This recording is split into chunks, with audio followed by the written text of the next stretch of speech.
There's a part of the Nevada desert where the sand has turned to glass, and the glass is still screaming. It's a place born from unimaginable power, a graveyard of atoms where history holds its breath. In the 1950s, the Yucca Flats were the most bombed places on Earth. Hundreds of nuclear detonations scarred the landscape. But the government wasn't just testing physics. They were testing us. They built entire neighborhoods right in the blast zone, eerily perfect replicas of American suburbia. They called them doomed towns. They populated these houses with mannequins, placing them in scenes of domestic bliss. Families sat at dinner tables, children were tucked into beds, all waiting for the end of the world.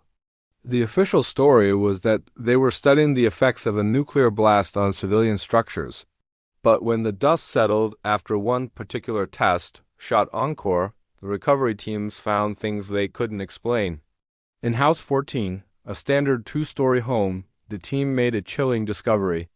The mannequins in the main living areas were exactly where they were supposed to be, blasted, melted, and mangled. But in the basement, a reinforced shelter where 3 mannequins had been placed for the test, something was wrong. The mannequins were missing. There was no debris, no char marks, just 3 empty metal chairs bolted to the concrete floor. The team swept the room with Geiger counters, expecting the usual chatter of radiation. But the counters didn't just click, they wailed. The radiation levels in that specific room were off the charts, far higher than anywhere else in the house. A localized hotspot of intense energy with no discernible source. The official report simply listed the mannequins as disintegrated, case closed. But that wasn't the whole story. Records declassified in 2004 reveal a panicked transmission from a lone scout surveying the perimeter hours after the blast. He claimed the mannequins weren't missing. He claimed they had moved. His frantic report stated he saw 3 tall, slender figures standing in the desert, 5 miles from House 14, looking directly back at the blast crater. He swore they were the mannequins from the basement.